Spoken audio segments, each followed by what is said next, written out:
Κοσμάς Παναγιωτίδης, ο συνεργάτης της εκπομπής, μεταπτυχιακός φοιτητής, ο οποίος έχει κάνει μια έρευνα πολύ σημαντική και μας βοηθάει εδώ. Καλημέρα, Κοσμά. Καλημέρα, και μαζί του φυσικά. Κοσμά, και με πολύ καλό ρεπορτάζ, έτσι, από τη Δυτική Θεσσαλονίκη και τα σχολεία και τα προβλήματα. Έτσι. Και είναι και ο κύριος Δρούλιας από τον Οργανισμό Σχολικών Κτηρίων. Ευχαριστούμε πάρα πολύ που είναι μαζί μας. Εγώ ευχαριστώ για την πρόσκληση. Έτσι, μετανευόμαστε την παρουσία σας, κύριε Δρούλια, για να συζητήσουμε αρκετά για το συγκεκριμένο θέμα, το οποίο το έχουμε ξεχάσει, ξέρετε. Λίγο το έχουμε αφήσει λίγο πίσω. Κάποτε ήταν πολύ ψηλά στην επικαιρότητα. Τώρα ήρθαν άλλα ζητήματα και λίγο το σκέπασαν, αλλά παραμένει να είναι, εξακολουθεί να είναι πάρα πολύ σημαντικό.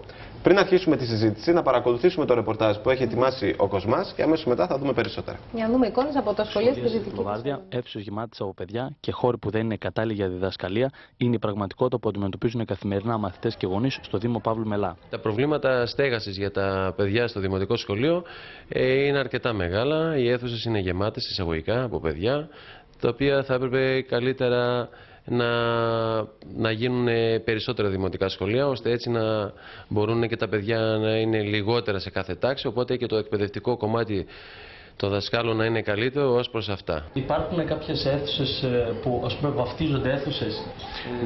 Ναι, υπάρχουν. Τα λεγόμενα κύμπο, τα οποία στεγάζονται παιδιά μέσα. Είναι εκπαιδευτικές αίθουσες που δεν μπορούν να χαρακτηρίζουν σαν εκπαιδευτικές αίθουσες. Είναι λύση ανάγκης. Τα προβλήματα της σχολικής στέγης στην Ευκαρπία, που είναι πάρα πολύ έντονα τα τελευταία χρόνια μετά την αύξηση του πληθυσμού. Τα παιδιά αναγκάζονται και κάνουν μαθήματα σε κοντέινερ, ειδικά στα δημοτικά, με 28 και 30 άτομα ανατάξει. Πάρα πολύ μεγάλος αριθμός. Το γυμνάσιο, που είναι το μοναδικό στην Ευκαρπία, έχει αρκετές ελλείψεις, όπως δεν έχουμε γυμναστήριο, έτσι ώστε τα παιδιά να κάνουν γυμναστική έξω στη βροχή.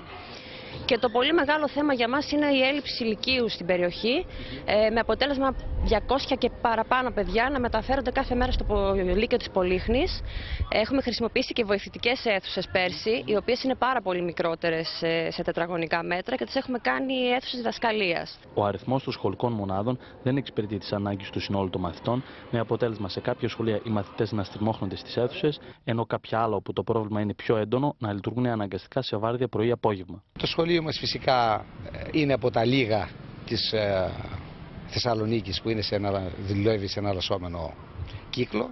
Ουσιαστικά είμαστε μαζί με το πρώτο γυμνάσιο Πολύχνης. Το πρόβλημα βέβαια οφείλεται στις δημοτικές αρχές που υπήρξαν αυτά τα χρόνια, γιατί οι υπόλοιποι δήμοι έλυσαν τα προβλήματα της σχολικής στέγης, ενώ εμείς μείναμε στην κατάσταση που ήμασταν. Παρά τις επίμονες προσπάθειες μαθητών, γονέων και εκπαιδευτικών να βγουν από το αδιέξοδο, το πρόβλημα παραμένει. Ο Δήμος Παύλου Μελά, από την πλευρά του, θέλοντας να ενισχύσει τις προσπάθειες αυτές, προχώρησε στην κοινοποίηση του προβλήματος στις αρμόδιες αρχές, ζητώντας την επίλυσή του. Εστιάσαμε λοιπόν και εμείς ως Αντιδημαρχία σε 3 επίπεδα της δράσης μας. Το πρώτο επίπεδο ήταν να δούμε σε τι επίπεδο ωριμότητας είχαμε κάποια πράγματα.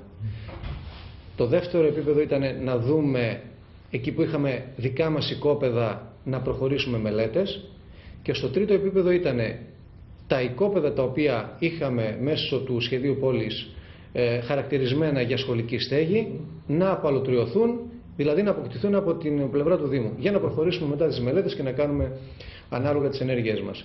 Είμαστε στη φάση του επανασχεδιασμού με βάση τα χωροταξικά κριτήρια, έτσι ώστε να δώσουμε λύση και στην πρωτοβάθμια αλλά και στη δευτεροβάθμια.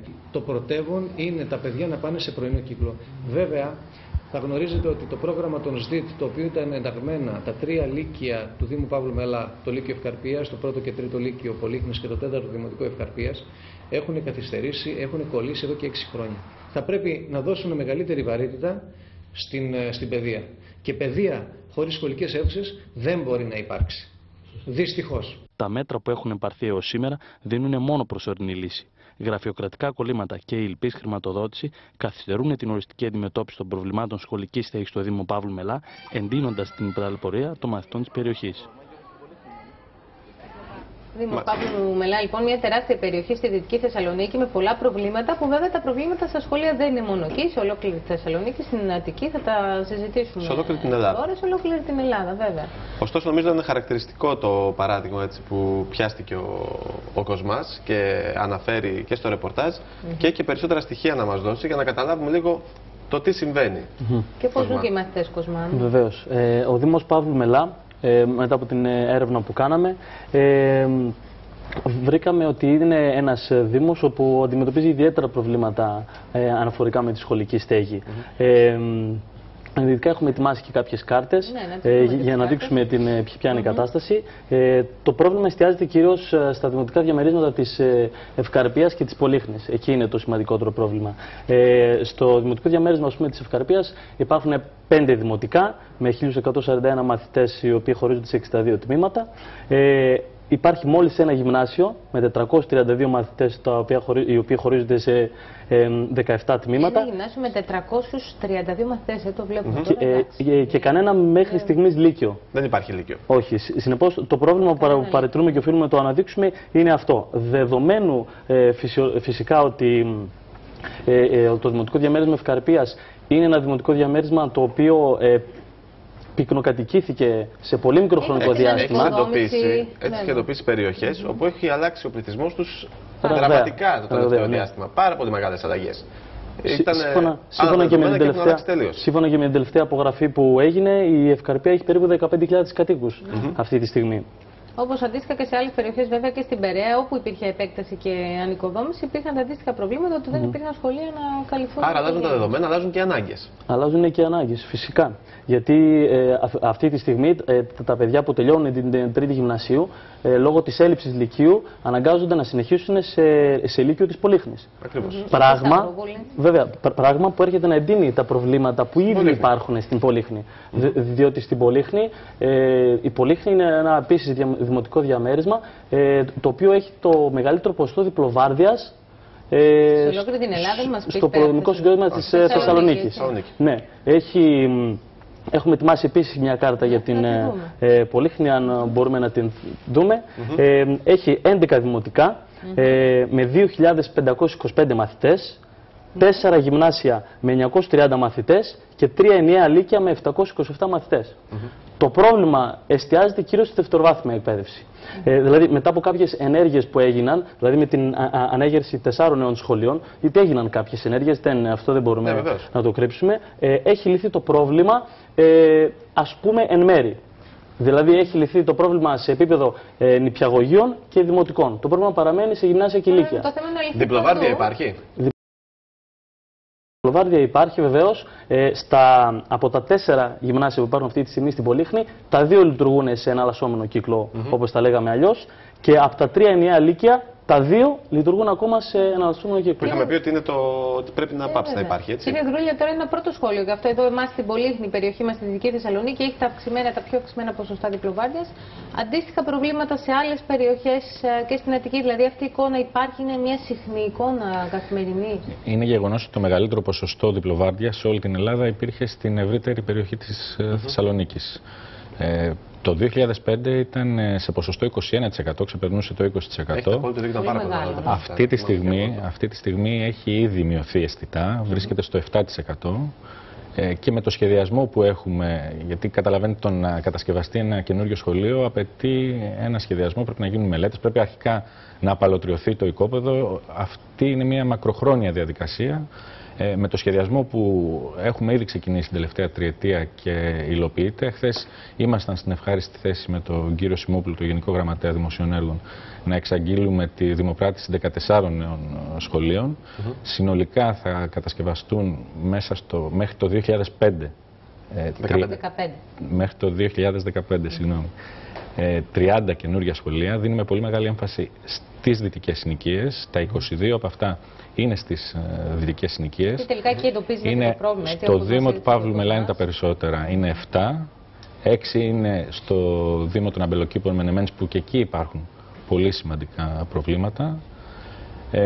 Πηλαία Χορτιάτη, όπως είπατε, είναι 5 σχολεία. Προσπαθούμε δηλαδή με τα έργα τα οποία θα πραγματοποιηθούν μέχρι το 2015 να εξαλειφθεί πλήρως το ποσοστό της διπλοβάρδιας. Βλέπετε μπροστά σε αυτό το σχεδιασμό? Δηλαδή, κάτι που δεν έγινε στο παρελθόν. Δηλαδή, εξετάζετε και τις πληθυσμιακές μετακινήσεις και αλλαγές που ενδεχομένως να υπάρξουν στο μέλλον, ώστε να μην μείνουμε πάλι πίσω. Τα δημογραφικά στοιχεία δίνονται από το Υπουργείο Παιδείας. Από εκεί γίνονται οι σχετικές αναλύσεις και στη συνέχεια προχωράμε εμείς στο δικό μας σχεδιασμό. Οπότε λαμβάνετε υπόψη ότι αυτή η περιοχή, για παράδειγμα, είναι μια περιοχή που αύριο μεθαύριο θα έχει ένα πολύ μεγαλύτερο πληθυσμό, άρα πολύ μεγαλύτερες ανάγκες για σχολικά κτίρια από ό,τι αυτή τη στιγμή που συζητάμε. Κύριε Δρούλια, να ρωτήσουμε τώρα για τον αμίαντο. Υπάρχει ακόμη αμίαντο σήμερα στα σχολεία? Είστε σε μια... Γιατί εκπροσωπείτε τον Οργανισμό Σχολικών Κτηρίων. Είστε σε μια φάση που γίνεται η αντικατάσταση. Σε τι κατάσταση είμαστε? Έχουν ήδη έχει ολοκληρωθεί η αντικατάσταση του αμιάντου που υπήρχε σε 26 σχολικές μονάδες. Μάλιστα, πολύ πρόσφατα ολοκληρώνεται, παραδίδεται μέσα στις επόμενες μέρες και ένα έργο στην Νέα Ευκαρπία, στο Δήμο Παύλου Μελά, που συζητάμε. Είναι η κατασκευή ενός νέου δημοτικού και ενός νέου λυκείου. Η αντικατάσταση του αμιάντου. Όχι, για την αντικατάσταση του αμιάντου. Υπάρχει ήδη ενταγμένο και στο ΕΣΠΑ, επίσης άλλο ένα έργο το οποίο βρίσκεται. Γιατί ο αμιάντος πρέπει να φύγει, έτσι. Είναι ένα υλικό. Είναι ένα υλικό που χρησιμοποιήθηκε κατά κόρον παλαιότερα. Και στα σχολεία δυστυχώς, και ειδικά στα σχολεία υπάρχει μια πολύ μεγάλη ευαισθησία. Γι' αυτό εμείς είχαμε ένα πρόγραμμα τα τελευταία χρόνια για την αντικατάσταση. Θα εκμεταλλευτεί, δηλαδή πώς το βλέπετε έτσι με τους ρυθμούς που κινούμαστε?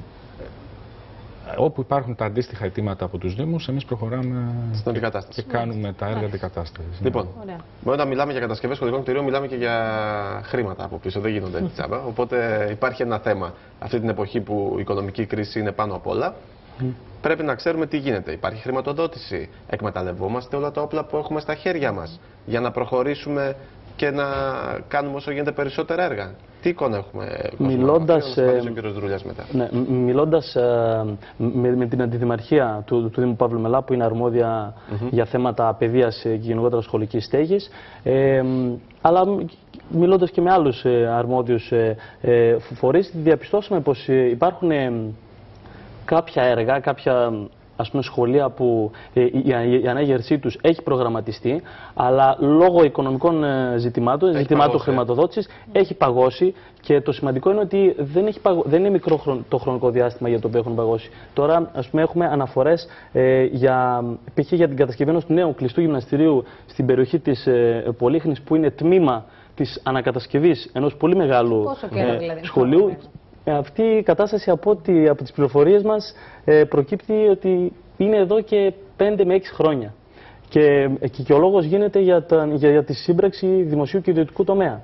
Μέσω δηλαδή ενός φορέα ακολουθείται μια διαδικασία και συγχρηματοδοτείται ένα έργο, και αν έχω καταλάβει καλά, προχωράμε στην ανέγερση. Τι γίνεται? Τι, αν θέλετε να μας πείτε? Είναι δύο διαφορετικά θέματα. Καταρχήν, τα έργα που υλοποιεί προσπαθώντας να εκμεταλλευτεί όλα τα χρηματοδοτικά εργαλεία, όπως είπατε, τα τελευταία χρόνια τα εντάσσουμε στο ΕΣΠΑ, είναι η πρώτη πηγή χρηματοδότησης. Τώρα έχουμε πλέον εξασφαλίσει και εμείς ένα δάνειο από την Ευρωπαϊκή Τράπεζα Επενδύσεων, όπου εκεί θα εντάξουμε, όπου εκεί θα εντάξουμε την κατασκευή των 14 σχολείων που είπαμε χθες, και υπάρχουν και τα 16 σχολεία που θα γίνουν με τη σύμπραξη δημοσίου και ιδιωτικού τομέα. Κάποιοι δήμοι βοηθούν που έχουν χρήματα, έστω και σε αυτή τη φάση τώρα που είμαστε, για να ολοκληρωθούν στο μετά τον Καλλικράτη, η αρμοδιότητα έχει περάσει στους Δήμους. Ο ΟΣΚΟ έχει μόνο για την Αττική την αρμοδιότητα και παρεμβαίνει όπου χρειαστεί.